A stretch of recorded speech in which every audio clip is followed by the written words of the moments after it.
کی ٹیپس وغیرہ audio video آپ لوگ سنتے بھی ہیں. آپ سرپرست محدث اعظم ہند مشن سجادہ نشین آستانہ محدث اعظم ہند جناب شیخ الحدیث حضرت مولانا سید مدنی میاں اشرفی جیلانی، آپ کا گھرانہ ایک عرصہ دراز سے دین محمد صلی اللہ علیہ وسلم کی خدمت کرتا چلا رہا ہے. دعائیں سنتے ہیں حضرت کو، یقیناً آپ اور ہم سب اس سے مستفیض ہو سکیں گے. نعرہ تکبیر، نعرہ رسالت، نعرہ حیدری، نعرہ غوثیہ. الفاتحہ الی حضرت النبی صلی اللہ علیہ وسلم و اصحابہ اجمعین.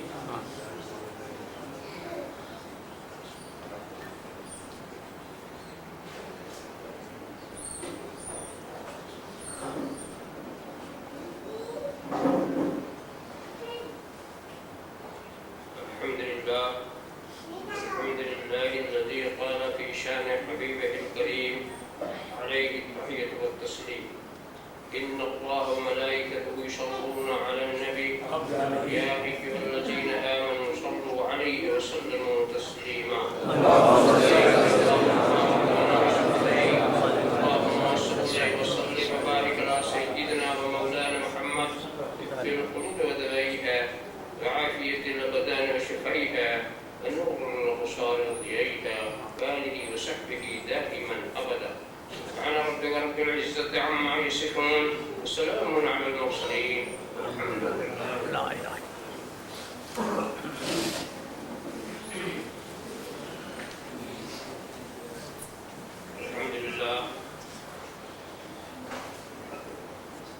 الحمد لله الذي يفتعل الأفلاك والأرضين والصلاة والسلام على من كان نبي وآدم بين الماء والطين وعلى آله وأصحابه أجمعين برحمتك يا أرحم الراحمين.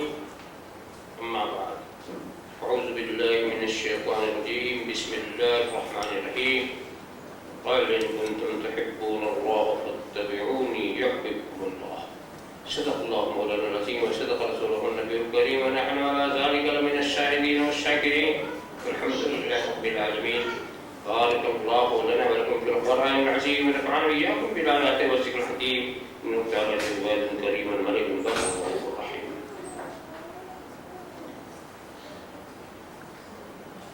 من علينا ربنا إذ بعث محمدا أيده بعيده أيدنا بأحمد أرسله مبشرا أرسله ممجدا صلوا عليه دائما صلوا عليه سرمدا. اللهم صل على سيدنا مولانا محمد وعلى مولانا محمد كما تحب وترضى تصلي عليه.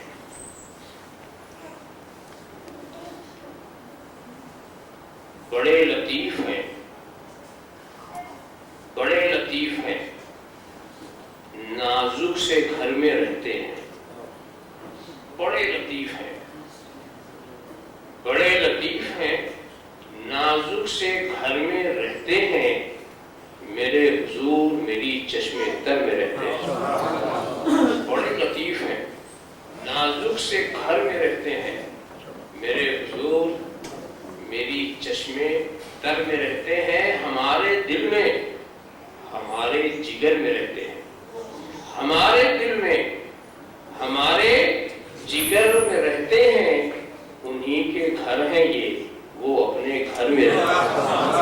انہی کے گھر ہیں یہ، وہ اپنے گھر میں رہتے ہیں. یہ واقعہ ہے، یہ واقعہ لباس بشر بھی دھوکا ہے. یہ واقعہ ہے، یہ واقعہ ہے لباس بشر بھی دھوکا ہے. اور یہ معجزہ ہے لباس بشر میں رہتے ہیں. یہ معجزہ ہے لباس بشر میں رہتے ہیں. یہ واقعہ ہے لباس بشر بھی دھوکا ہے. یہ معجزہ ہے لباس بشر میں رہتے ہیں. مقام ان کا نہ فرش زمین نہ عرش بری. مقام ان کا نہ فرش زمین نہ عرش بری. وہ اپنے گھر میں رہتے ہیں، وہ اپنے چاہنے والوں کے گھر میں رہتے ہیں. مقام ان کا نہ فرش زمین نہ عرش بری، وہ اپنے چاہنے والوں کے گھر میں رہتے ہیں. یقین والے کہاں سے چلے کہاں پہنچے، یقین والے کہاں سے چلے کہاں پہنچے. اور جو اہل شک ہیں اگر میں مگر میں رہتے ہیں، جو اہل شک ہیں اگر میں مگر میں رہتے ہیں. یقین والے کہاں سے چلے کہاں پہنچے، یقین والے کہاں سے چلے کہاں پہنچے.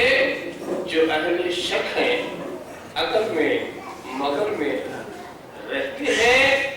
ملائکہ بھی عقیدت سے دیکھتے ہیں انہیں، ملائکہ بھی عقیدت سے دیکھتے ہیں انہیں. جو خوش نصیب نبی کے نگر میں رہتے ہیں، جو خوش نصیب نبی کے نگر میں رہتے ہیں، ملائکہ بھی عقیدت سے دیکھتے ہیں انہیں. جو خوش نصیب نبی کے نگر میں رہتے ہیں. رہے وہ ہم سے غافل،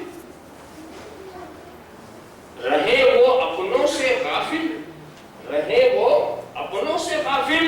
ارے معاذ اللہ، رہے وہ اپنوں سے غافل، ارے معاذ اللہ. خوشا نصیب ہم ان کی نظر میں رہتے ہیں، خوشا نصیب ہم ان کی نظر میں رہتے ہیں. رہے وہ اپنوں سے غافل، ارے معاذ اللہ. خوشا نصیب ہم ان کی نظر میں رہتے ہیں. خدا کے نور کو اپنی طرح سمجھتے ہیں، خدا کے نور کو اپنی طرح سمجھتے ہیں. یہ کون لوگ ہیں کس کے اثر میں رہتے ہیں، کون لوگ ہیں کس کے اثر میں رہتے ہیں.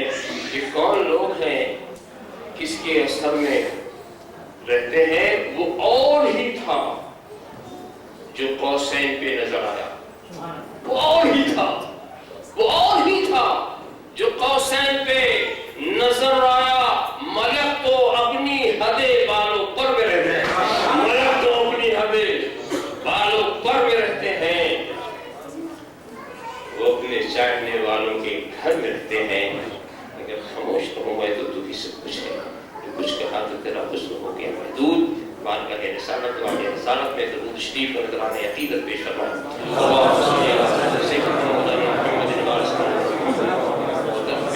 آلہ. ایک بار اور حدیث صلاۃ پیش فرما دیں. صلی اللہ علیہ وسلم. ایک بار درود شریف اور قرآن عقیدت اور جوش خروش کے ساتھ.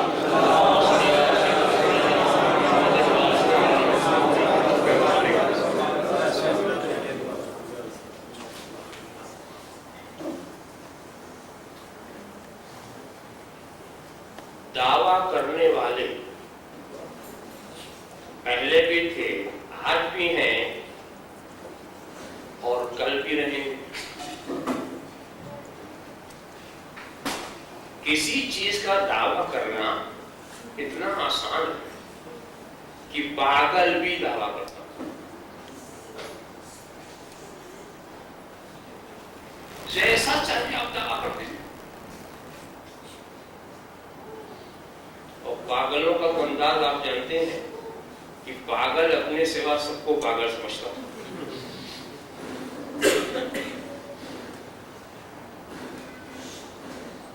ہمارے ہاں انڈیا میں ایک مقام ہے رانچی بہار میں، رانچی مشہور جگہ ہے، وہاں پاگل خانہ. پنڈت جواہر لال نہرو وہاں گئے کچھ جائزہ لینے کے لیے. ایک پاگل سے ہوئی ملاقات، بڑے پرتپاک انداز سے اس نے پوچھا آپ کی تعریف. انہوں نے کہا میں ہوں ہندوستان کا وزیر اعظم پنڈت جواہر لال نہرو. تو مسکرایا. اچھا ہوا آپ آ گئے، آپ یہاں بالکل ٹھیک ہو جائیں گے، میں بھی اپنے کو یہی سمجھتا ہوں.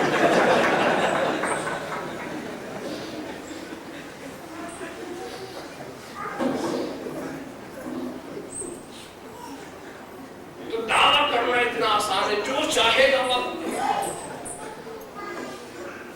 مگر جس طرح دعویٰ بہت آسان چیز ہے، دلیل دینا مشکل.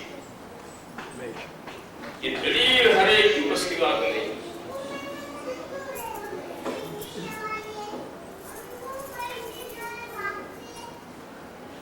عہد رسالت میں کچھ دعویٰ کرنے والوں نے دعویٰ کیا، عجیب و غریب دعویٰ. نصرانیوں کا دعویٰ، یہودیوں کا دعویٰ.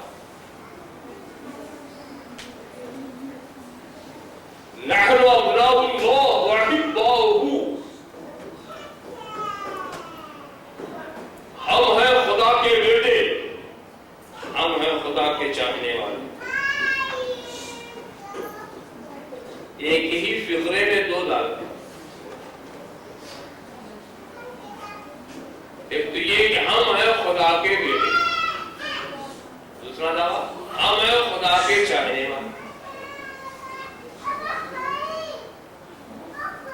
اب اسلام ان سے ان کے دعوے کی دلیل مانگتا،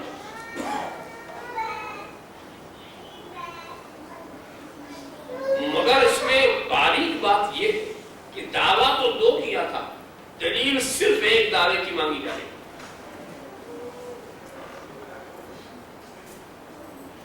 دعویٰ یہ ہے کہ ہم خدا کے بیٹے، اس کی دلیل نہیں مانگی جائے. یہ دلیل دو کہ تم خدا کے بیٹے ہو. کیوں؟ دلیل اس دعوے کی مانگی جاتی ہے جو ممکن بھی ہو.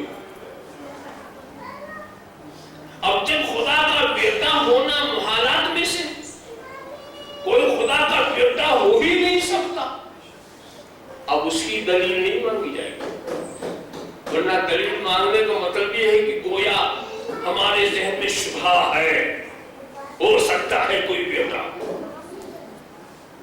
تو خدا کا بیٹا ہونا یہ محالات خیرت میں سے، یہ عقلاً محال ہے.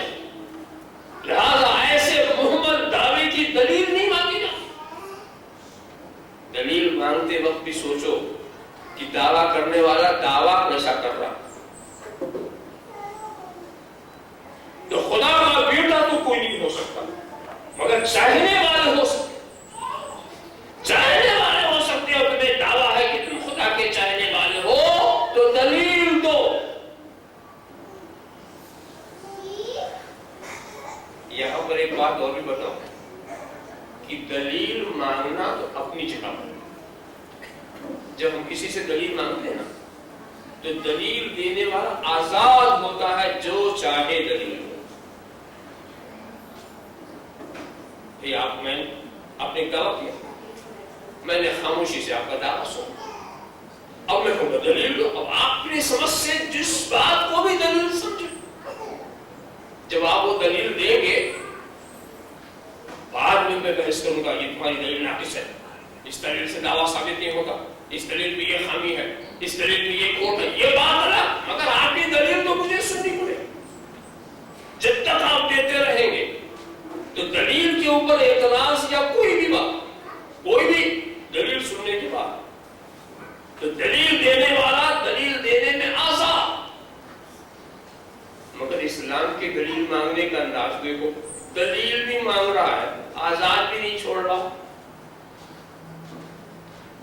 خدا کی محبت کا دعویٰ کرنے والوں دلیل دو، مگر ایسی ویسی دلیل ہم نہیں سنیں گے. اس لیے کہ خدا کی محبت کی ایک ہی دلیل ہے. خدا کی محبت کی دلیل صرف ایک ہے.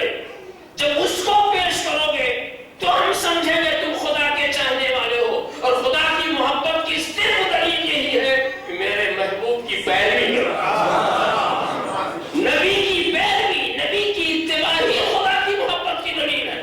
تو نبی کی اتباع کو دلیل میں پیش کرو. دوسری بات سننے کو ہم تیار نہیں. بات مکمل ہو گئی نا؟ مگر دوستو، میں تھوڑی دیر آپ کے ذہن کو دوسری طرف لے جاؤں گا کہ دیکھو محبت کا تعلق جذبات سے. آپ نے تو کہہ دیا کہ وہ آپ کی مناسب دلیل نہیں دے سکا تو وہ جھوٹا ہے، وہ محبت نہیں کرتا. محبت کا تعلق جذبات سے. محبت نام ہے دل کے جھکاؤ، محبت نام ہے طبیعت کے میدان کا. تو اگر کوئی شخص یہ کہتا کہ مجھے فلاں سے محبت ہے، ٹھیک ہے، وہ ٹھکانے کی دلیل نہیں پیش کر پا رہا ہے، مگر ہمیں کیا حق ہے کہ ہم اس کی محبت کا انکار کریں؟ جذبے کا انکار. ارے بھی وہ اپنے انداز میں ناقص بات صحیح، مگر یہ کہہ تو سکتا ہے نا کہ دیکھو اگر ہمیں خدا سے محبت نہ ہوتی تو خدا تک پہنچنے کے لیے ہم راستہ کیوں تلاش کرتے؟ خدا تک پہنچنے کے لیے کبھی ہم نے پہاڑوں کی منت و سماجت کی، خدا تک پہنچنے کے لیے ہم نے چاند و سورج کی پرستش کی، خدا تک پہنچنے کے لیے ہم نے ستاروں کی خوشامد کی، خدا تک پہنچنے کے لیے ہم جانوروں کے آگے جھکے، دریاؤں کی منت و سماجت کی. خدا تک پہنچنے کے لیے جو یہ راستے ہم تلاش کر رہے ہیں، یہ راستے پہنچائیں نہ پہنچائیں یہ بات ایک الگ ہے، مگر ہماری تلاش بتا رہی ہے کہ ہمیں جانے کی خواہش ہے، ہمیں دل میں محبت ہے. یہ محبت ہی ہے جو مظاہر قدرت کی پرستش کرا رہی ہے. تو اگر ہم کہتے ہیں کہ ہمیں خدا سے محبت ہے، یہ جذبہ ہے، آپ کو ہمارے جذبے کے انکار کا حق کیا؟ میں اور اس بات کو واضح کروں تو بہت واضح ہو جائے گا. دو شخص آپ کے شہر سے حج کے ارادے سے چلے، حج کا جذبہ لے کے چلے، دو شخص لے کے چلے، حج کا جذبہ لے کر چلے، آپ نے ان کو رخصت کر دیا. اب ایک شخص نے یہ سوچا کہ ساری دنیا کا طریقہ یہ ہے کہ ہوائی جہاز سے پرواز کرتے ہیں، جدہ جا کے اتر جاتے ہیں، ایک طریقہ یہ ہے. اور اس دوسرے نے سوچا کیا ضرورت ہے ان باتوں کو، ان تکلفات کو اختیار کرنے کی؟ چلو یہ سمندر کا ایک کنارہ ادھر لگا ہوا ہے، دوسرا کنارہ جدے سے لگا ہوا، کیوں نہ چھلانگ لگا کے تیر کے ہم پہنچ جائیں گے. تو دوسرے نے فیصلہ یہ کیا کہ سمندر میں چھلانگ لگا کے تیر کے ہم پہنچ جائیں گے. ایک نے یہ فیصلہ کیا نہیں ہوائی جہاز سے ہمیں جانا ہے. تو آپ یہ تو کہہ سکتے ہیں کہ چھلانگ لگانے والا نہیں پہنچے گا، وہ ہلاک ہو جائے گا، اور جو عام طریقے سے جاتا ہے وہ پہنچ جائے گا. یہ تو آپ کہہ سکتے ہیں، مگر یہ کیسے کہہ سکتے ہیں کہ اسے حج کا جذبہ نہیں تھا؟ یہ کیسے کہہ سکتے ہیں کہ اسے حج کا جذبہ ہی نہیں تھا؟ کسی جذبے نے تو اسے ہلاک کر دیا. یہی جذبہ تو سمندر میں چھلانگ لگانے کا باعث بن گیا. تو آپ یہ تو کہہ سکتے ہیں کہ اس طرح سے جانے سے تو نہیں پہنچے گا، ہلاک ہو جائے گا، مگر یہ کیسے کہہ سکتے ہیں کہ اس کے دل میں محبت نہیں ہے، جذبہ نہیں؟ دوستو، اسلام بہت حقیقت پسند واقع ہوا. اسلام کسی کے جذبے کا انکار نہیں کرتا، بلکہ اسلام یہ پوچھنا چاہتا ہے کہ اے خدا سے محبت کا دعویٰ کرنے والوں، بتاؤ تم خدا سے کو کیوں چاہتے ہو؟ کوئی بات چھوٹی ہو یا بڑی بے مقصد نہیں ہوتی. ارے یہ پانی جو لوگ پیتے ہیں اس کا بھی ایک مقصد ہے، کم سے کم یہی کہ پیاس بجھ جائے. اگر یقین ہو کہ کتنا بھی ہم پانی پیئیں گے پیاس نہیں بجھے گا، کوئی پانی پیے گا؟ چھوٹی سی بڑی بات، تو خدا سے کیوں محبت کرتا؟ ہمیں تیری محبت کا انکار ہے، مگر مجھے یہ بتا کہ خدا سے تو محبت کرتا کیوں ہو؟ اس سوال کا جواب اب جس کا جیسا بھی تصور آخرت، کچھ لوگوں کا تصور آخرت مکمل ہے وہ مکمل جواب دیں گے، کچھ لوگوں کا ناقص ہے وہ ناقص جواب دیں گے. کچھ یہ کہیں گے ہم خدا سے محبت اس لیے کرتے ہیں کہ تاکہ ہمیں آخرت کی بھلائی ملے، جنت کی بہاریں ملے، جہنم سے چھٹکارا ملے، دین و دنیا کی صلاح و فلاح ملے، یہاں کی فیروز مندی ملے، وہاں کی خوش بختی ملے، مغفرت ملے، نجات ملے. اپنے اپنے انداز میں ہر شخص جواب دے گا. تو اب اسلام یہ کہنا سنو، ایک طرفہ محبت سے کام نہیں چلے گا. تم خدا کو مغفرت نہیں ہو سکتی. تم خدا کو کتنا بھی چاہو تمہاری نجات نہیں ہو سکتی. تم خدا کو کتنا بھی چاہو جنت کی بہاریں تمہیں نہیں مل سکتی. تم خدا کو کتنا بھی چاہو مگر جہنم سے چھٹکارا تمہیں نہیں مل سکتا. ایک طرفہ محبت سے کام نہیں چلے گا. کام اس وقت چلے گا کہ تم خدا کو چاہو, خدا تم کو چاہے. تم خدا سے راضی ہو جاؤ, خدا تم سے راضی ہو جائے. تم خدا سے خوش ہو جاؤ, خدا تم سے خوش ہو جائے. جب دو طرفہ محبت ہوگی تب جا کر کے مغفرت ملے گی, تب جا کر نجات ملے گی, تب جا کر دین و دنیا کی صلاح فلاح ملے گی. خدا تم کو چاہے. ارے بھائی بندہ اپنے خالق کو نہیں چاہے گا تو کرے گا کیا؟ رزق اس کا کھاتے ہو اس کو نہیں چاہو گے, اس نے تمہیں پیدا کیا اس کو نہیں چاہو گے, وہ تمہارا رب ہے اسے نہیں چاہو گے. یہ کمال نہیں ہے کہ بندہ خدا کو چاہتا ہے, کمال یہ ہے خدا بندے کو چاہتا ہے. بندہ اس مقام پر اپنے کو پہنچا دے کہ خدا خود چاہے. کمال کی بات یہ تو دو طرفہ محبت چاہیے. خدا تمہیں چاہے تم خدا کو چاہو. اب یہ کیسے ملے گی کہ ہم خدا کو چاہیں اور خدا ہمیں چاہے؟ اب اسلام نے کہا قَالْ إِن كُنتُمْ تُحِبُّونَ اللَّهَ فَاتَّبِعُونِي يُحْبِبْكُمُ اللَّهُ. اب کہہ دو کہ خدا سے محبت کا دعویٰ ہے, میری پیروی کرو, خدا تمہیں محبوب بنا لے گا. خدا تمہیں محبوب بنا لے گا. خدا کا محبوب بننا ہے تو میرے پاس آؤ, میرے قریب آ جاؤ, میری پیروی کرو.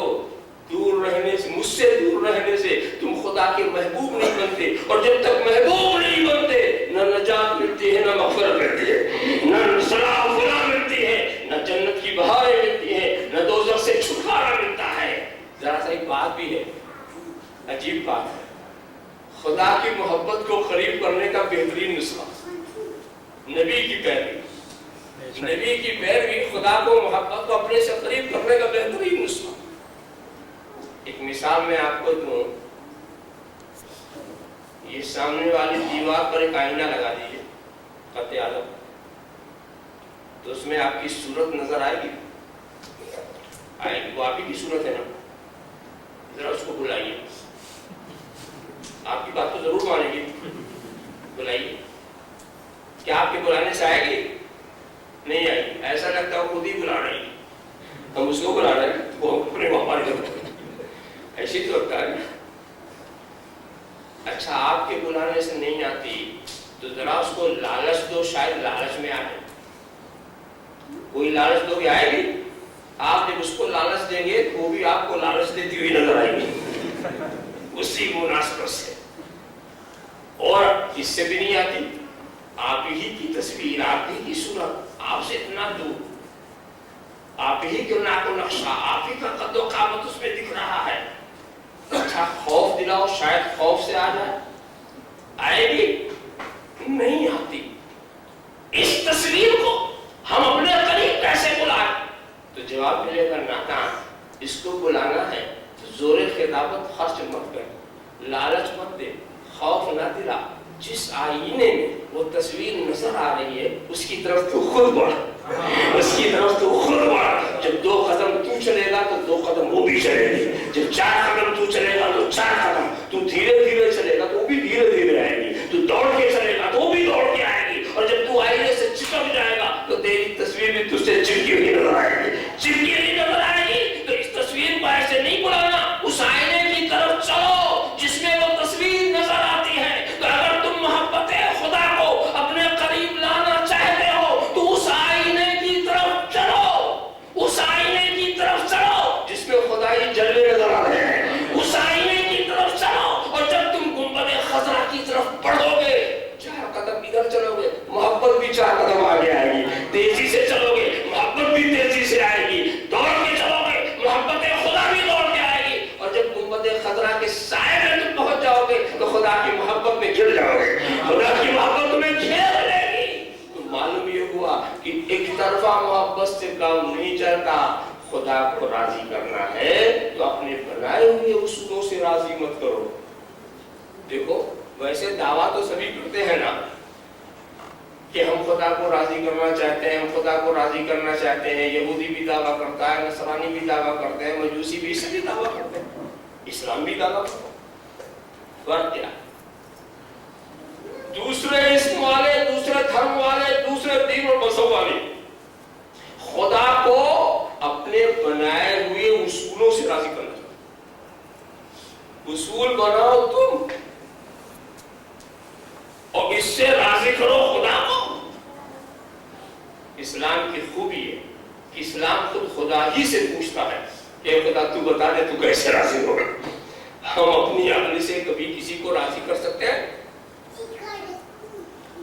اپنی سمجھ سے ہم کسی کو راضی کر سکتے ہیں؟ ارے بے خدا کو راضی کرنا تو بہت بڑی بات ہے، بندے کو راضی نہیں کر سکتے. کوئی بندے کو بھی ہم اپنے بنائے ہوئے پروگرام سے راضی نہیں کر سکتے. ارے اس کی ایک مثال دو سمجھانے کے لیے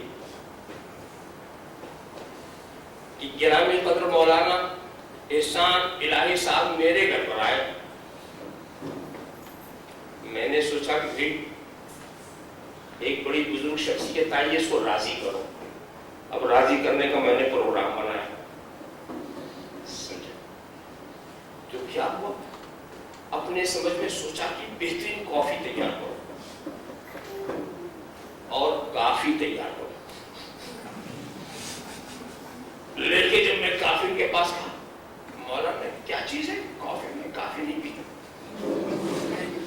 اب میں لے کے واپس کہا بہترین چائے تیار کرو. جو چائے تیار جب مولانا کے پاس پہنچا، نہیں میں تو چائے کھاتی نہیں.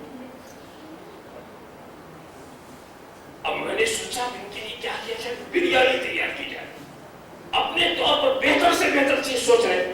اور مولانا ہردار کہتے ہیں کہ اس کا میرا میرا اس کا متحمل نہیں ہے، طبیعت میری صحیح نہیں ہے، یہ نہیں وہ نہیں نہیں نہیں کہتے چلے جا. میں اپنی بنائے ہوئے پروگرام سے ان کو راضی کرنا چاہتا ہوں. وہ ایک لقمہ بھی قبول کرنے کو تیار نہیں، ایک گھونٹ بھی پینے کو تیار نہیں. اتنے میں نے دیکھا کیا کہ یہ ہمارے یوسف صاحب کھڑے ہو کر کے مولانا کے کان میں کچھ کہا. انہوں نے ان سے کچھ کہا، وہ چلے گئے. پھر وہ کچھ لے کر آئے، مولانا کو دیا، آپ نے نوش فرمانا شروع کر دیا.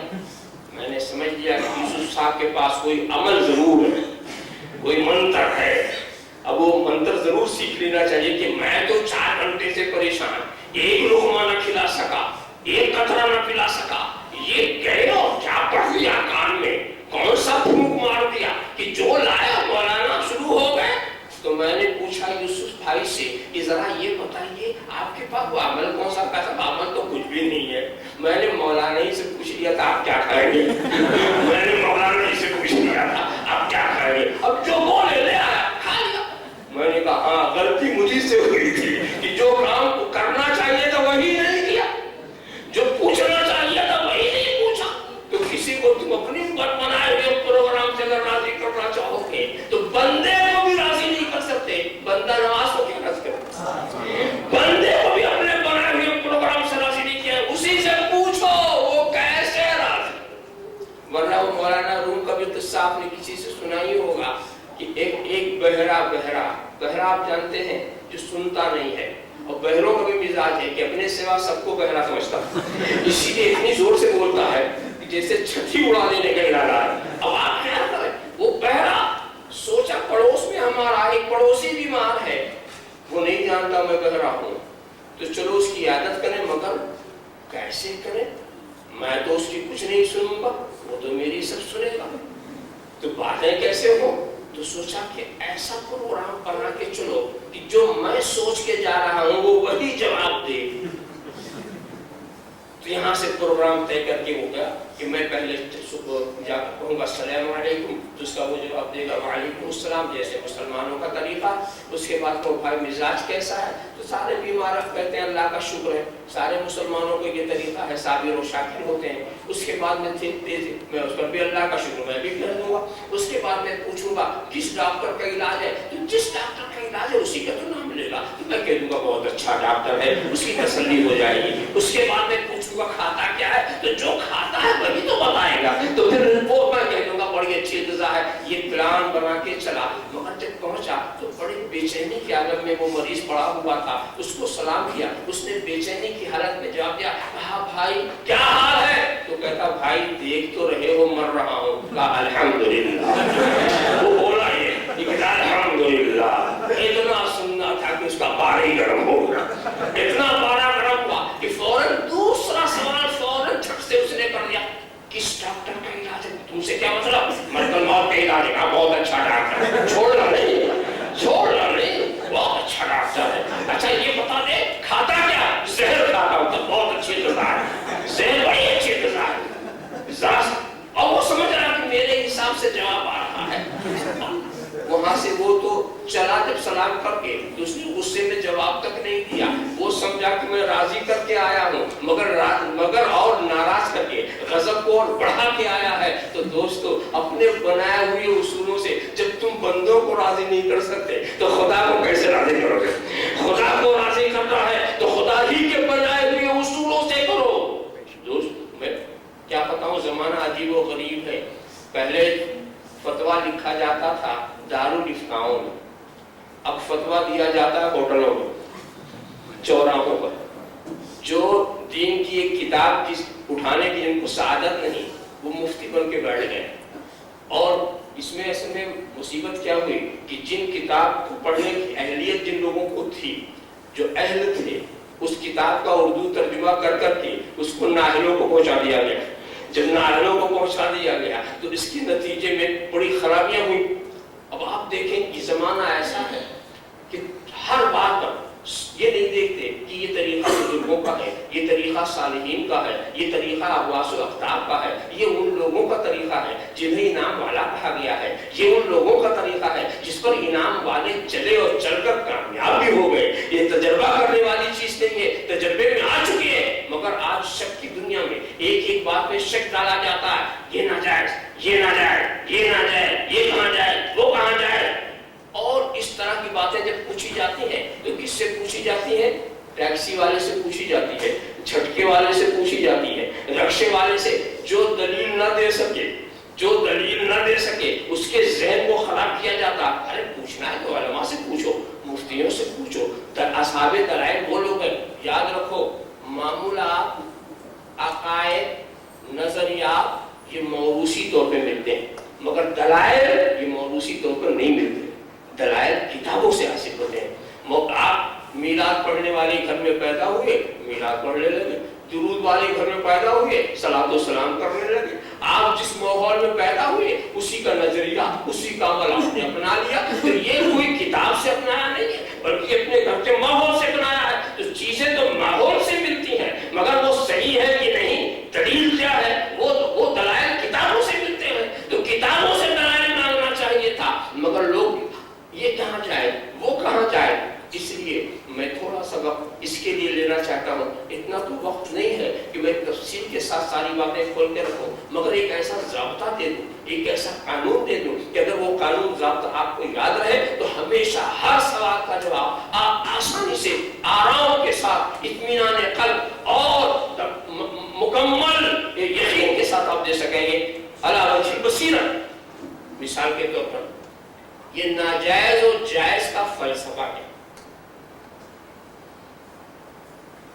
تو پہلے میں آپ سے یہ پوچھنا چاہتا ہوں، اور ایک بات ترتیب سے ذہن میں رکھیے گا. اگر کوئی ایک حصہ آپ نے نکال دیا تو اگلی بات آپ کی سمجھنے میں نہیں آئی. پہلی بات سوال کیا ہے، سوال کی اہمیت پر غور کریں. سوال یہ ہے کہ اسلام کے آنے کا بنیادی مقصد کیا ہے.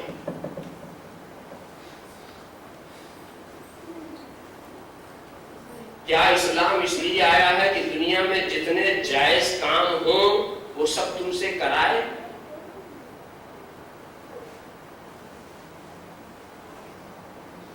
یاد رکھیے، صاف لفظوں میں عرض کرتا ہوں، اسلام اس لیے نہیں آیا کہ دنیا میں جتنے جائز کام ہیں وہ سب تم سے کرائے.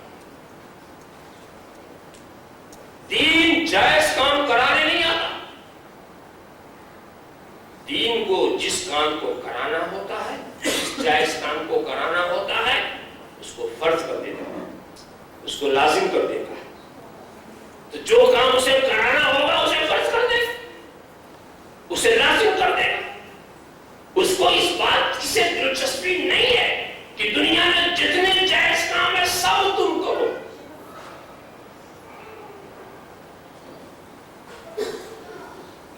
ہلکی سی مثال عرض کروں، روٹی کھانا جائز، حلال کمائی سے جو روٹی آپ نے حاصل کی تو اس کا کھانا جائز، اگر زندگی بھر روٹی نہ کھاؤ تو نہ قبر میں پوچھا جائے گا نہ حشر میں تو نے روٹی کیوں نہیں کری، جو میں نے جائز کیا تھا تو نے کھایا کیوں نہیں۔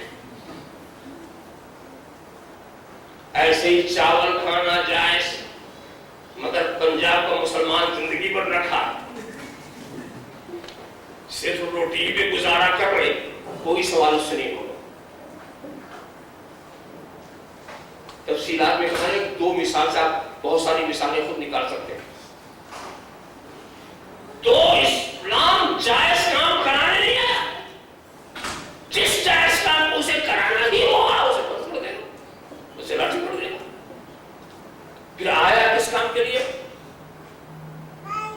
آیا ہے ہر ناجائز سے بچانے کے لیے۔ دین جائز کرانے نہیں آتا، ناجائز سے بچانے آتا، چاہے چھوٹا ناجائز ہو چاہے بڑا ناجائز۔ دین کا کام ہے کہ تمہیں ناجائز سے بچائے، یہ بنیادی۔ اب سوال یہ ہے کہ ناجائز کیا ہے؟ ناجائز سے بچانا دین کا کام، تو ناجائز کیا ہے؟ اس کا بہت آسان انداز میں آپ کو سمجھاؤں گا۔ جو خدا کو ناپسند وہ ناجائز، بہت ہلکے انداز۔ زیادہ ناپسند تو بڑا ناجائز، کم ناپسند تو کم ناجائز۔ تو چاہے اس کو حرام کو چاہے مکروہ کو، جتنی ناپسندیدگی کا جو معیار وہی ہو۔ اب دیکھا، جو زیادہ ناپسند وہ بڑا ناجائز، جو کم ناپسند وہ چھوٹا ناجائز۔ تو جو ناجائز، جو خدا کو ناپسند، اب یہ پتا کیسے چلے کہ خدا کو کیا ناپسند؟ ترتیب سے چلیے۔ ہے کوئی ایسی چیز آپ کے پاس جو خدا کی ناپسند کو بتا دے؟ خدا کی ناپسند کو تو آپ بعد میں بتائیں، پہلے یہ بتائیں مجھے کیا ناپسند ہے۔ میں تو آپ کے سامنے بیٹھا ہوں، جب میری ناپسند بتانے سے آپ کی عقل قاصر ہے، خدا کی ناپسند، تو اب خدا ہی کی بارگاہ میں حاضری دے۔ یہ خدا، تو نے ہمیں دیکھنے کے لیے آنکھ دیا، سننے کے لیے کان دیا، چکھنے کے لیے زبان دیا، سوچنے کے لیے دماغ دیا، یہ سارے حواس تمہیں دیے،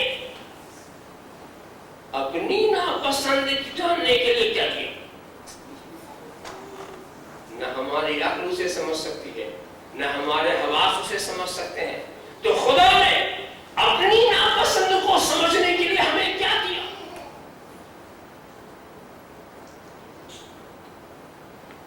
کچھ تعجب نہیں کہ یہ جواب آپ کی سمجھ میں آئے۔ اے بندے، ہم نے تجھے دیکھنے کے لیے آنکھ دیا، سونگھنے کے لیے ناک دیا، سننے کے لیے کان دیا، چکھنے کے لیے زبان دیا، سوچنے کے لیے دماغ دیا، چلنے پھرنے کے لیے ہاتھ پیر دیا، اور اپنی ناپسند سمجھنے کے لیے نبی دیا۔ خدا کی ناپسند جاننے کا واحد ذریعہ نبی۔ خدا کی ناپسند ایک ایسا غیب ہے جس غیب کا علم نبی کے ذریعہ ہوتا ہے۔ یہاں پر ایک اشارہ کرتا جاؤ، کچھ لوگوں کا خیال ہے کہ نبی کو غیب کا علم نہیں، تو ایسے لوگوں سے آپ پوچھو کہ جب نبی کو غیب کا علم ہی نہیں تو نبی کو آنے کی ضرورت کیا؟ آنے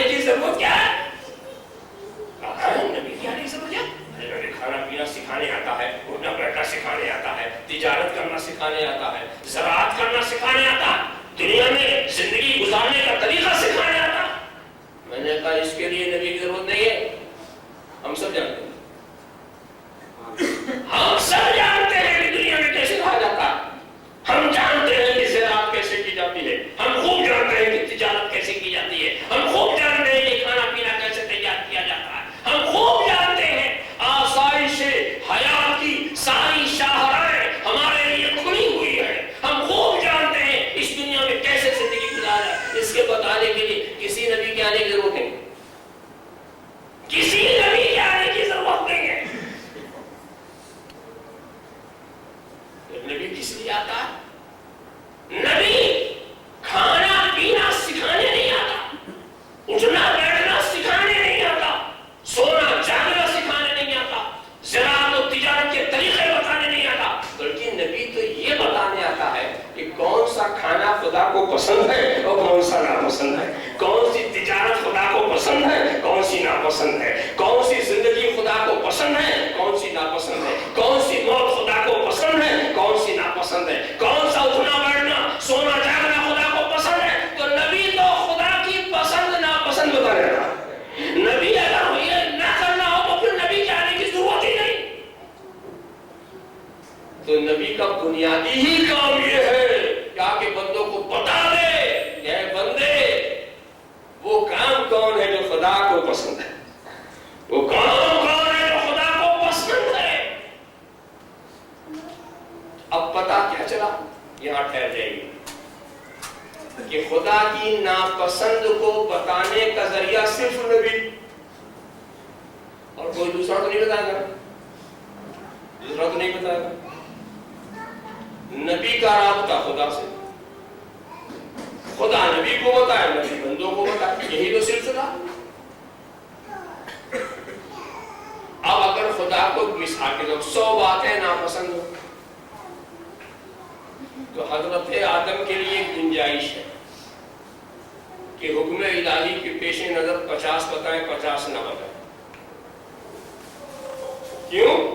وہ جانتے ہیں کہ آگے نوح آنے والے، جو میں چھوڑوں گا وہ پورا کروں. حضرت نوح آئے، انہوں نے لسٹ کچھ اور لمبی کر دی، کچھ چھوڑ دیا. کیوں؟ آگے حضرت ابراہیم آنے والے، جو رہ گیا وہ پورا کرو. انہوں نے کچھ بتایا کچھ چھوڑ دیا. کیوں؟ ابھی کلیم آنے والے، جو بات ہے وہ پورا کرے. انہوں نے کچھ چھوڑا، خدا کی بات ناپسند باتیں. آگے مسیح آنے والے، جو کمی ہے وہ پوری کر دیں گے. اور حضرت مسیح نے اگر کچھ باتوں کو چھوڑا، انہیں بھی پورا اطمینان ہے آگے آخری نبی آنے والا ہے. اب جو باتیں ہوں گی وہاں مکمل ہو جائیں گی. مگر دوستو کہ ہمارے نبی کے لیے گنجائش نہیں، پہلے رسولوں کے لیے گنجائش تھی کہ حکم الہی کے پیش نظر خدا کی بعض ناپسند کو بتائیں اور حالات کے لحاظ سے بعض ناپسند کے بارے میں خاموش رہیں. مگر آخری نبی کے لیے گنجائش نہیں ہے. اب قیامت تک جو باتیں خدا کو ناپسند ہیں، نبی کے فریضہ نبوت میں ہے کہ اس کو واضح کر کے بتا جائے، اس کو واضح کر کے بتا جائے. اور اگر انہوں نے 99 بتایا ایک چھوڑ دیا، 99 بات تو بتا دی اور ایک چھوڑ دیا، تو اس ایک کو بتانے کے لیے کون نبی آئے؟ اب جو نبوت کا دروازہ بند ہو چکا ہے. دین کی تکمیل کا معنی یہی ہے کہ خدا کو جتنی باتیں ناپسند تھیں، نبی کریم نے سب کو بتا دیا. خدا کی ناپسند باتوں کی لسٹ بن چکی. یہ لسٹ صرف نبی بناتا ہے، غیر نبی نہیں بناتا. جو خدا کو ناپسند وہ ناجائز، تو ناجائز کی لسٹ بن گئی نا. اور کتنا آسان نسخہ بھی ہوتا ہے. آسان نسخہ یہ ہوتا ہے، جائز کی تفصیل نہیں پیش کی جاتی، ناجائز کی پیش کی جاتی. جس سے روکنا اور جس سے روکنا نہیں ہے اس کے ذکر کی ضرورت. مثال کے طور پر یہ ناجائز، یہ ناجائز، یہ ناجائز، یہ ناجائز، یہ ناجائز، بقیہ سب جائز. تو بقیہ سب جائز جملہ تو مختصر تھا مگر اس بقیہ کی لسٹ جو ہے اتنی لمبی ہو رہی ہے، اتنی بقیہ کی لسٹ ہو رہی ہے. کیا مطلب کہ جس بات کو خدا نے ناجائز نہیں کہا، جس بات کو رسول نے ناجائز نہیں کہا، اب بندہ کیوں ناجائز کہتا؟ نہ خدا سے بھول ہوئی ہے نہ رسول سے. ایسا نہیں کہ صاحب وہ بھول گئے اب میں پورا کروں. تو دین تم مکمل کر رہے ہو یا نبی نے کر دی؟ دین کی تکمیل یہاں ہو رہی ہے، نبی نے کر دی. تو لسٹ بن گئی. اب جب لسٹ بن گئی تو دنیا میں جتنی نئی نئی باتیں ہو رہی ہیں آپ پوچھو میں جواب دیتا جاؤں. جتنی بھی نئی نئی باتیں، مثال کے طور پر آپ یہ پوچھیں کہ حضور کے زمانے میں قرآن کریم کے اوپر کوئی اعراب نہیں لگا تھا، زبر زیر نہیں تھا، رکوع کے ساتھ تقسیم نہیں تھی، پاروں کا کوئی نام نہیں تھا، یہ سب بعد میں ہوا ہے، کیا ایسا کرنا جائز؟ تو ہم نے پوچھا کہ رسول کے زمانے میں تو ایسا نہیں ہوا، کیا رسول نے ایسا کرنے سے روکا؟ پر نہیں روکا. تو جب رسول نے نہیں روکا تو کیوں روکا؟ جو کام نبی نے نہیں کیا وہ تو کیوں کر رہا ہے؟ جب نبی نے نہیں روکا تو ناجائز کی لسٹ میں نہیں، جائز. آپ اور اس طرح کا سوال کریں کہ مسجدوں کے اندر جو یہ گنبد و مینار بنتے ہیں بڑی شاندار، اس کے اندر جو محراب بنتی ہے اس کے اندر جو خلا ہو، یہ نبی کے زمانے میں نہیں تھا. نہ یہ گنبد، نہ یہ مینار، نہ یہ ڈیکوریشن، نہ یہ لائٹنگ، نہ یہ نظم و ضبط. اور مسجدوں کا جو انتظام آپ کرتے ہیں، یہ متولی صاحب ہیں، یہ ٹرسٹی صاحب ہیں، یہ صدر صاحب ہیں، یہ سیکریٹری صاحب ہیں، یہ ممبر صاحب ہیں. کبھی بھی مسجدوں کا نظام حضور کے زمانے میں ایسا نہیں تھا، صحابہ کے زمانے میں ایسا نہیں تھا، تابعین کے زمانے میں ایسا نہیں تھا. اور دین کے درس و تدریس کا جو ایک انداز، اس طرح سے بیٹھتے ہیں، اس طرح سے مائک لگاتے ہیں، اس طرح سے دین کی باتیں ہوتی ہیں، یہ بھی تو اس زمانے میں کبھی نہیں تھا. اب آپ سوچتے چلے جائیں کہ اس زمانے میں یہ بھی نہیں تھا، وہ بھی نہیں تھا، کیا یہ جائے؟ تو ہم کہیں گے بھائی نہیں تو تھا، مگر رسول عالم اللہ جو ہے عالم الغیب و شہادہ ہے، قیامت کا کیا ہونے والا ہے وہ سب جانتا ہے. رسول کو عالم و خبیر اس نے بنایا ہے، قیامت تک کیا ہونے والا ہے وہ سب جانتے ہیں. نہ خدا نے روکا، نہ تجھے تو نہ رسول نے روکا. جناب کو روکنے کو کیوں پڑ گئی ہے؟ اگر بھول ہوئی، کیا خدا بھول گیا تھا؟ کیا رسول بھول گئے تھے؟ اس بات کو ناجائز کہنا تھا، نہیں کہہ سکے. معلوم یہ ہوا کہ جب اس ناجائز کی لسٹ میں نہیں ہے تو جائز. کسی چیز کے بارے میں یہ جو لوگ کہتے ہیں نا کہ کہاں جائز کہاں جائز، یہ دھوکا، یہ سوال غلط. صحیح سوال یہ کہاں ناجائز. اس لیے کہ جائز کی لسٹ بنی تو ہے ناجائز کی لسٹ. تو یہ کہاں جائز یہ سوال ہی غلط، بلکہ یہ بتاؤ کہاں ناجائز، دکھاؤ کہاں ناجائز، یہ دکھانا. میں اس سلسلے میں ایک بڑی علمی بات آپ کے پاس ہوں. رکنے کے لیے دلیل چاہیے، کرنے کے لیے نہیں. رکنے کے لیے دلیل چاہیے، کوئی روکنے والا چاہیے، کرنے کے لیے نہیں. کیا مطلب؟ دیکھو حضور کے زمانے میں بھی شروع میں لوگ شراب پیتے تھے کہ نہیں؟ کیا نبی نے کہا تھا شراب پیو؟ کیا خدا نے کہا تھا کہ شراب پیو ان سے؟ اور وہ پی رہے تھے، پہلے سے پیتے چلے آ رہے تھے، پی رہے تھے. تو پینے کے لیے اجازت نہیں مانگی، پیتے رہے. جب حرمت کی آیت آ گئی تو روکنے کے لیے دلیل چاہیے، کرنے کے لیے نہیں کہ پہلے اجازت ملے تب کر. حرمت کی آیت آ گئی، پہلے جوا کھیلتے رہے. اس سرکار نے تھوڑی کہا تھا جوا کھیل. حرمت کی آیت آ گئی، رک کر. پہلے دو بہنوں کا نکاح ایک ساتھ کرتے رہے. حرمت کی آیت آ گئی، رک کر. پہلے سود لیتے رہے. حرمت کی آیت آ گئی، رک کر. معلوم ہوا کہ رکنے کے لیے دلیل چاہیے، کرنے کے لیے نہیں. روکنے والے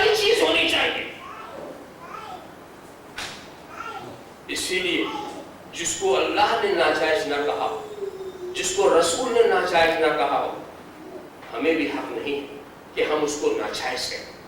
اللہ نے تو فیصلہ کر دیا جو حلال، جس کو اللہ نے حلال کیا وہ حلال ہے، جسے حرام کیا وہ حرام ہے، اور جس کے بارے میں وہ خاموش ہو گیا ہے، نہ حلال فرمایا نہ حرام، وہ کیا؟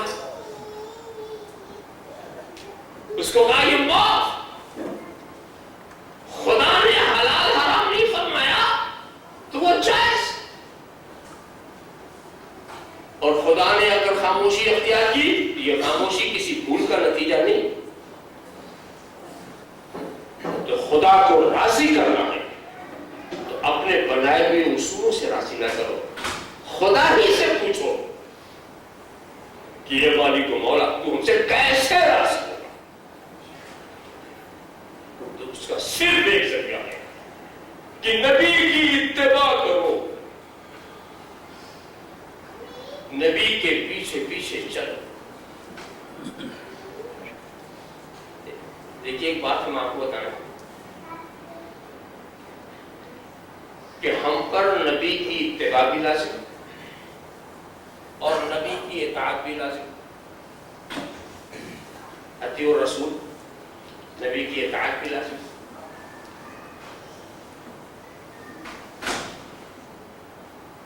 مگر اتباع اور اطاعت میں تھوڑا سا فرق ہے. اطاعت 3 قسم کی ہوتی ہے اور اتباع کی ایک ہی قسم ہوتی ہے. اتباع کہتے ہیں نقل افعال. کوئی چیز ہماری پسند آئی آپ کو، آپ نے کر لیا، تو جب تک پسند آئے گی نہیں آپ نقل کریں گے. اور اطاعت کسے کہتے ہیں؟ حکم کی تعمیل. میں نے کوئی حکم دیا آپ اس کی تعمیل کر لیں، یہ ہے اطاعت. مگر حکم کی تعمیل کبھی لالچ میں کی جاتی ہے. کوئی لالچ ہے کسی سے، یہ کرو گے تو تمہیں یہ پیسے ملیں گے، لالچ میں پیروی کرو. اور کبھی حکم کی تعمیل خوف سے کی جاتی ہے، نہیں مانو گے ڈنڈے پڑیں گے. ہمارے انڈیا میں جب ایمرجنسی کا دور آیا تھا نا، ایسا لوگ اطاعت کر رہے تھے جسے نافرمان کوئی ہے ہی نہیں، خوف سے. مگر ہمارا خدا یہ چاہتا ہے کہ میرے محبوب کو لالچ میں مت مانو، خوف سے مت مانو، محبت سے مانو.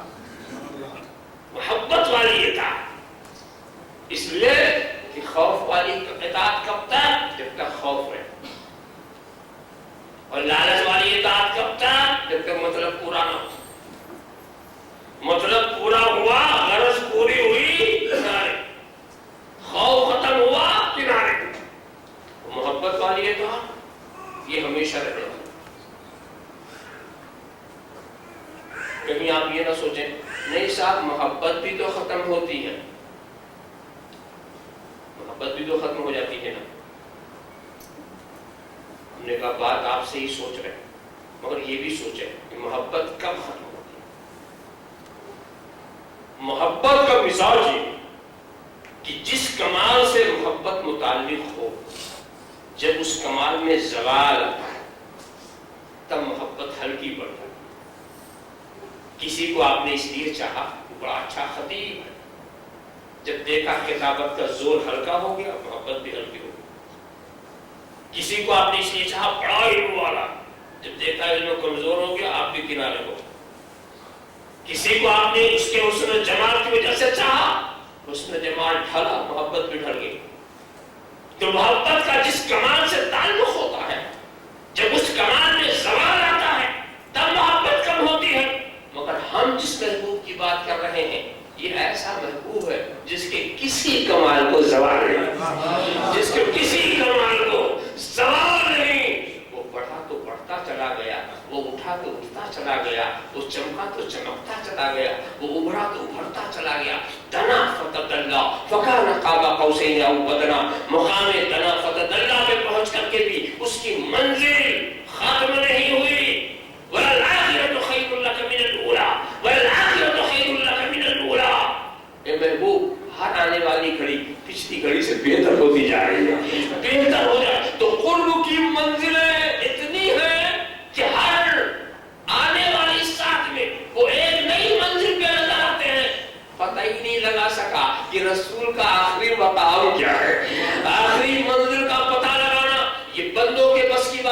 ہے یہ تو وہی خدا جانے جو منزلوں کی سیر کرا رہا ہے، جو وہی جانے۔ ارے بھائی سیدھی سی بات میں آپ سے پوچھ لوں، میں نے کتنے گھنٹے تقریر کیا؟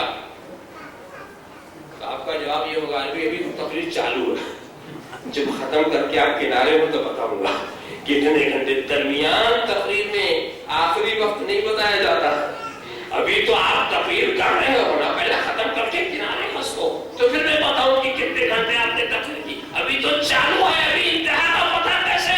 تو دوستو میرے محبوب تو ابھی چل ہی رہے ہیں، سفر کر ہی رہے ہیں، اور جب سفر چالو ہے تو آخری منزل کا پتہ کیسے چلے؟ آخری منزل کا پتہ چلنے کا سوال ہی نہیں پیدا ہوتا۔ وَلَلْآخِرَةُ خَيْرٌ لَكَ مِنَ الْأُولَىٰ، یہی ایک ایسا محبوب ہے جس کے کسی کمال کو زوال نہیں، کسی کمال، اسی لیے جس نے بھی اس سے محبت وابستہ کر لی اس سے سب کچھ لے لیا گیا، حب رسول نہیں لیا جا سکا۔ پتھروں کے نیچے دبایا گیا، ریت پہ گھسیٹا گیا، بھوکا پیاسا کیا گیا، جلا وطن کیا گیا، وطن کو چھین لیا، محبت نہ چھین سکے، بال بچوں کو چھین لیا، محبت نہ چھین سکے، قبیلہ چھین لیا، محبت نہ چھین سکے۔ رسول اس کا چاہنے والا جب رسول سے سچی محبت وابستہ کر لیتا ہے ساری دنیا چھوڑ دیتا ہے، محبت نہیں چھوڑتا، محبت نہیں چھوڑتا۔ یہ میرے رسول کے کمال کا کمال، یہ کمال کا کمال ہے کہ جو وابستہ ہو جائے پھر اسے کہیں سکون نہیں، اسے کہیں چین نہیں ملے گا، ملے گا تو دامن رسول ہی ملے گا۔ اور ایک چیز اور چلتے چلتے میں بتا دوں، وقت کی قلت کا بھی مجھے لحاظ ہے۔ دیکھو ایک ہے اتباع، ایک ہے اطاعت۔ اتباع کہتے ہیں نقل افعال، جو آپ کریں اس کی نقل، یہ ہے اتباع۔ اور اطاعت کہتے ہیں تعمیل حکم، جو ہم حکم دیں اس کو آپ عمل کریں۔ تو اطاعت کا تعلق ہے اقوال سے اور اتباع کا تعلق ہے افعال سے۔ قول مانا جاتا ہے، فعل کی نقل کی جاتی ہے۔ تو نبی کی اتباع بھی لازم، اطاعت بھی لازم، یعنی نبی کے افعال کی نقل کرو، یہ ہے اتباع، اور نبی کے اقوال کی اطاعت کرو، نبی کے اقوال کو مانو، یہ ہے اطاعت۔ تو یہ قیامت تک لازم ہے نا، فاتبعونی، اطیعوا الرسول، قیامت تک نبی کی اتباع بھی، نبی کی اطاعت بھی۔ تو اب ضرورت یہ ہے کہ نبی کے اقوال بھی قیامت تک محفوظ رہیں اور نبی کے افعال بھی محفوظ رہیں۔ اس لیے کہ اگر نبی کا قول محفوظ نہ رہا تو اطاعت کس کی کریں گے، اور نبی کا فعل موجود نہ رہا تو اتباع کس کی کریں گے۔ اقوال بھی موجود، افعال بھی موجود، مگر پریشانی کیا ہے؟ اقوال کو تو کتابوں میں لکھا جا سکتا، مگر آپ کے فعل، آپ کا عمل، یہ تو کتابوں کے صفحات پہ نہیں آ سکتے۔ اقوال کو بخاری، مسلم، ابن ماجہ، ابو داؤد، نسائی، موطا امام مالک، موطا امام محمد، مشکاۃ، حدیث کی کتابوں میں افعال کو جمع کیا جا سکتا، مگر رسول کے افعال کی کتابوں کے اوراق میں نہیں آ سکتا۔ کیا سمجھے؟ کتابوں میں یہ ہے، نبی کے سونے جاگنے کا ذکر ہے، مگر نبی کا سونا جاگنا کی کتابوں میں نہیں۔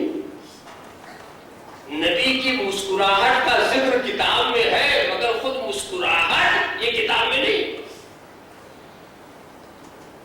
نبی کا چلنے پھرنے کا ذکر ہے، چلنا پھرنا یہ کتابوں میں نہیں ہے۔ تو افعال کتابوں میں نہیں ہوتے، اخبار ہوتے، اور ضرورت ہے کہ نبی کے افعال کو بھی بچایا جائے اور نبی کے اقوال کو بھی بچایا جائے۔ تو قدرت نے انتظام کیا، یہ میرے بندو، میں نے طے کر لیا ہے کہ اپنے محبوب کے اقوال کو بھی بچاؤں گا اور ان کے افعال کو بھی بچاؤں گا۔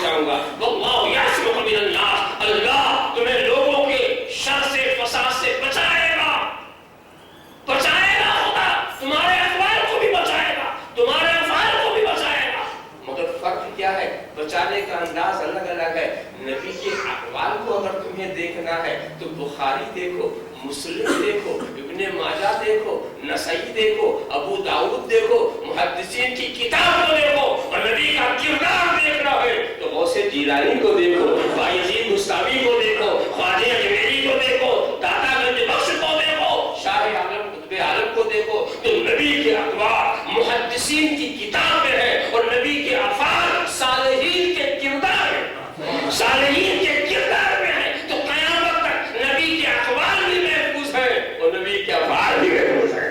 نبی کے افعال کی ہمیں اتباع کرنی ہے اور نبی کے اخبار کی ہمیں اطاعت کرنی ہے۔ خدا نے تو وعدہ ہی کر لیا ہے کہ میں بچاؤں گا۔ ویسے وہ جو آیت کریمہ ہے اس کا شان نزول یہ ہے کہ کچھ صحابہ کرام نبی کے ساتھ چلتے تھے جیسے باڈی گارڈ نہیں چلتے، اپنی محبت پہ نبی نے کسی کو پابندی نہیں لگائی۔ سرکار خیمے میں ہے تو باہر بیٹھے ہوئے ہیں نبی کی حفاظت کے حساب سے، تو اللہ نے مطمئن کیا ہے محبوب اپنے چاہنے والوں سے کہے تو واہ یاسبک من الناس، یہ باڈی گارڈ بن کے نہ چلے گا، اللہ تمہیں بچانے والا، کوئی تمہارا کچھ بگاڑ نہیں سکتا۔ تو یوں تو خیر آیت کا مطلب ہے، مگر لفظوں کا جو عموم ہے، شان نزول تو خاص ہے مگر لفظوں کا عموم یہ دلیل ہے کہ ہر طرح سے بچایا خدا نے۔ دیکھو چلتے چلتے آخری بات عرض کر دوں، نبی کی دو زندگی، ہر نبی، ایک ہے اس کی جسمانی زندگی اور ایک ہے اس کی پیغمبرانہ زندگی۔ ایک ہے جسمانی زندگی، ایک ہے اس کے پیغام کی زندگی۔ تو ایک ہے پیغمبرانہ زندگی، ایک اس کی جسمانی زندگی۔ تو جسمانی زندگی کے لحاظ سے ہر نبی آج بھی ویسے ہی موجود۔ جسمانی زندگی سارے نبیوں کی محفوظ، مگر کسی کے پیغام کی حفاظت کو خدا نے اپنے ذمہ کرم میں نہیں لیا۔ تو سارے نبی جسمانی حیثیت سے تو زندہ، مگر ان کی پیغمبرانہ زندگی نہیں، وہ نہیں بچی، کسی نبی کا پیغام نہیں بچا۔ اور اگر کسی نبی کا کوئی پیغام بچا ہوا آپ دیکھ رہے ہیں تو وہ وہی پیغام ہے جس کو خود ہمارے نبی نے اپنا پیغام بنا لیا۔ جس کو نبی نے اپنا پیغام بنا لیا وہ بچ گیا، اور جس کو نہیں بنایا تو نہیں بچا۔ تو کسی نبی کے پیغام نہیں بچا، پیغمبرانہ زندگی نہیں بچی، مگر یہ اللہ کے رسول کی شان ہے کہ ان کی جسمانی بھی زندگی بچی ہوئی ہے اور پیغمبرانہ زندگی بھی بچی ہوئی ہے۔ قیامت تک ان کے اقوال بھی رہیں گے، ان کے افعال بھی رہیں گے۔ اقوال کی ہم اطاعت کریں گے، افعال کی ہم اتباع کریں گے۔ قُلْ كُنْتُمْ تُحِبُّونَ اللَّهَ فَاتَّبِعُونِي يُحْبِبْكُمُ اللَّهُ۔ اے محبوب تم ان سے کہہ دو یہ محبت کا یہ سوکھا ساکھا دعویٰ نہیں چلے گا، اگر واقعی تم چاہنے والے ہو تو میری پیروی کرو، اللہ تمہیں محبوب بنا لے گا۔ کہ محمد سے وفا تو نے تو ہم تیرے ہیں، یہ جہاں چیز ہے کیا لوح و قلم تیرے ہیں۔ محمد کی محبت دین حق کی شرط اول ہے، اسی میں ہے اگر خامی تو سب کچھ نامکمل ہے۔ محمد کی غلامی ہے سند آزاد ہونے کی، خدا کے دامن توحید میں آباد ہونے کی۔ وآخر دعوانا الحمدللہ رب العالمین۔ اب کھڑے ہو جائیں، صلاۃ و سلام کے نذرانے عقیدت پیش کروائیں۔